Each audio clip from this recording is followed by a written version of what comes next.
సరే ఈ సమాచారం మొత్తం ఫైనల్గా ఓబీసీల జనాభా 56%గా ఇప్పటి వరకు వచ్చిన లెక్క ప్రకారం వచ్చింది. సరే మధ్యలో కొద్దిమంది మిగిలిపోయినటువంటి వాళ్ళు మాకు కూడా ఒక అవకాశం ఇవ్వండి, కేటీఆర్ లాంటి వాళ్ళు అప్పుడు జాయిన్ కాలేదు, కేసీఆర్ లాంటి వాళ్ళు ఆ మిగిలిపోయినటువంటి 3.1% ఏదో చెప్పి అటువంటి వాళ్ళు కూడా శాసనసభలో బయట అన్ని చోట్ల మరొకసారి అవకాశం ఇవ్వండి అని వారు శాసనసభలో ప్రవేశపెట్టినప్పుడు సభానాయకుడిని వాళ్ళు కోరటం, బయట కొద్దిమంది కోరటం వల్ల మళ్ళీ తిరిగి మంత్రిమండలి ముఖ్యమంత్రి రేవంత్ రెడ్డి గారి నాయకత్వంలో కూర్చొని ఉదయం నుంచి మధ్యాహ్నం వరకు లోతుగా చర్చించి ఎస్ వాళ్ళకే వాళ్ళు ముందుకు వచ్చి ఆ లెక్కల్లో మిగిలిపోయినటువంటి వాళ్ళు ఉంటే అడిషనల్గా వచ్చి జాయిన్ అవుతా అంటే మన దగ్గర ఉన్న సమాచారం ప్రకారం తప్పనిసరిగా చేసుకుందాం, మనకే అభ్యర్థులు, మనం చాలా ట్రాన్స్పరెంట్గా ఉన్నాం అని చెప్పి మళ్ళీ 16వ తారీఖు నుంచి 28వ తారీఖు వరకు ఒక మార్గం ద్వారా కాకుండా 3 మార్గాల ద్వారా కూడా వారికి అవకాశం ఇచ్చారు. ఒకటి, వాళ్ళు టోల్ ఫ్రీ నెంబర్ ఫోన్ చేస్తే అక్కడ ఆ సమాచారం ద్వారా మనిషి వాళ్ళ ఇంటికి వెళ్తాడు, సమాచారం బుక్ నింపుకొని తీసుకొచ్చిస్తారు. లేదు మీరు ఆన్లైన్లో అప్లికేషన్ డౌన్లోడ్ చేసుకొని మీరు పంపిస్తారంటే పంపించవచ్చు. లేదు మండల ఆఫీసులో, ప్రజాపాలన ఆఫీసులో మనం ఇంతకుముందు ఎవరినైతే పెట్టామో అక్కడ తీసుకొచ్చి ఇవ్వచ్చు. డివిజన్స్ ఉంటే అర్బన్ సెంటర్స్లో డివిజన్స్లో వచ్చి 3 మార్గాల ద్వారా మరొకసారి వాళ్ళకి అవకాశం ఇచ్చాం. వాళ్ళకి కూడా వచ్చిన తర్వాత 28 కల్లా మళ్ళీ వాళ్ళు కూడా వస్తే అవి కూడా యాడ్ చేసి పబ్లిష్ చేయడానికి సిద్ధంగా ఉంది. This is what has happened.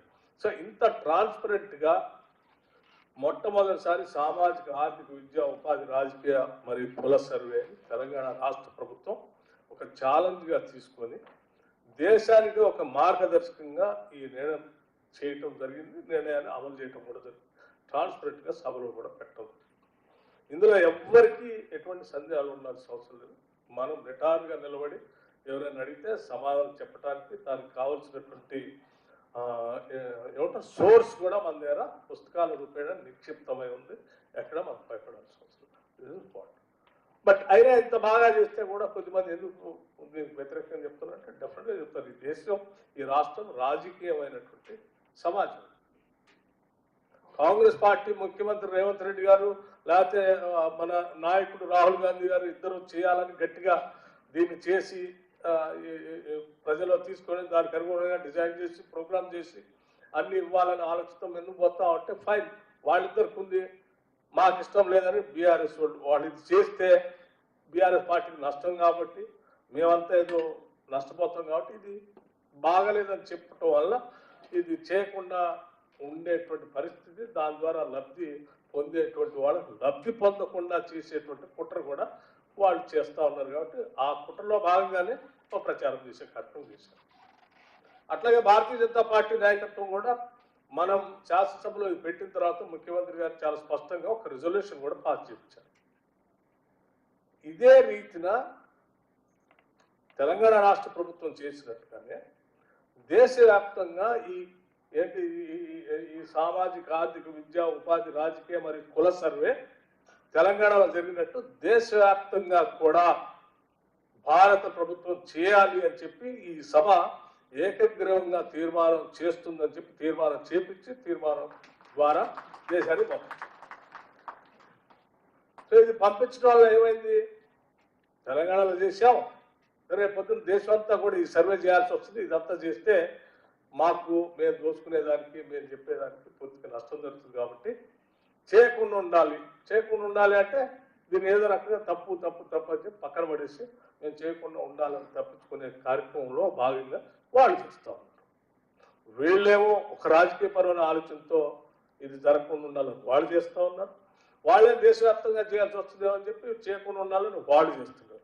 వాళ్ళిద్దరు చేసే ప్రచార కార్యక్రమంలో కొద్దిమంది పాపం తెలియనటువంటి వాళ్ళు ఇది నిజమే అని చెప్పి అందులో పడి ఇబ్బంది పడుతున్నారు. అందుకోసం నేనేమంటున్నానంటే ఈ 2 రాజకీయ పార్టీలు కాంగ్రెస్ పార్టీ ద్వారా ఈ సామాజిక న్యాయం చేయడం కోసం చేసినటువంటి ఈ కార్యక్రమాన్ని జరగకుండా ఉండాలని, మరీ ముఖ్యంగా ఓబీసీలకి న్యాయం జరగకుండా ఉండాలని కుట్రతో వాళ్ళు చేస్తున్నటువంటి కార్యక్రమం. కాబట్టి ఈ రాష్ట్రంలో ఉన్నటువంటి సమస్త బీసీ సమూహాలన్నీ కూడా అర్థం చేసుకొని ఇది మన కోసం నాయకులు, మన ప్రభుత్వం, మన పార్టీ చేసి మనకు అందించింది.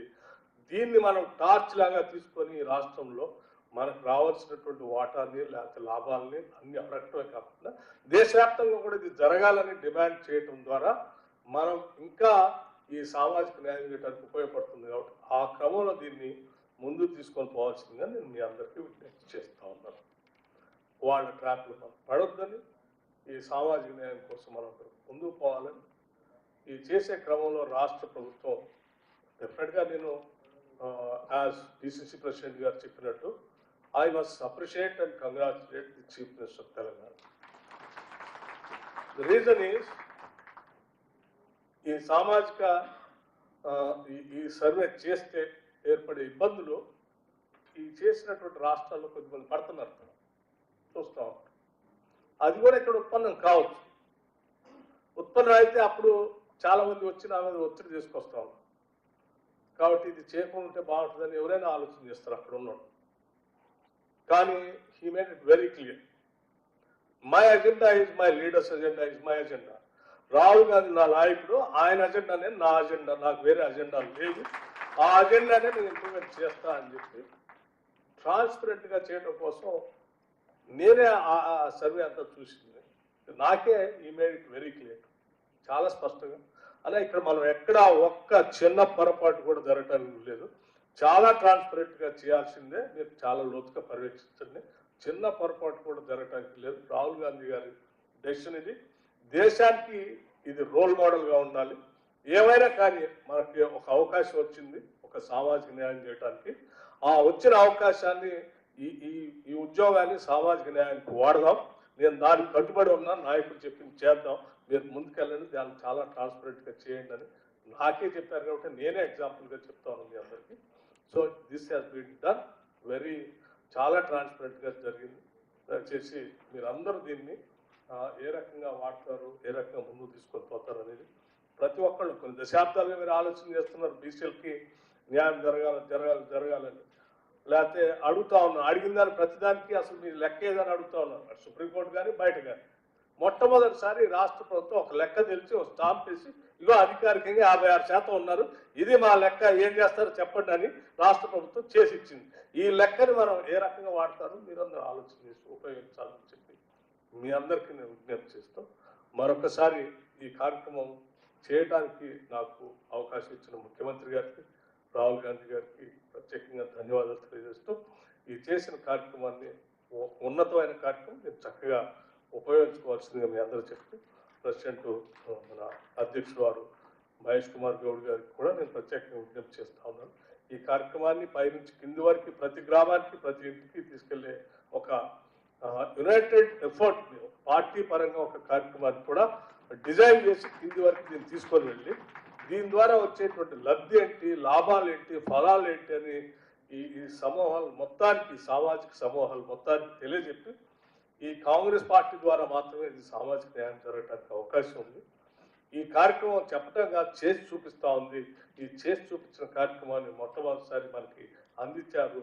మనం భుజాలు వేసుకొని దీన్ని ముందు తీసుకొని పోదామని చెప్పి ప్రతి ఇంటికి మనం తీసుకుపోయేటువంటి కార్యక్రమాన్ని, ఒక చక్కటి కార్యక్రమాన్ని వాళ్ళు డిజైన్ చేయవలసిందిగా నేను మరీ విజ్ఞప్తి చేస్తూ ముగిస్తా ఉన్నాను. థ్యాంక్ యూ, ధన్యవాదాలు, నమస్కారం.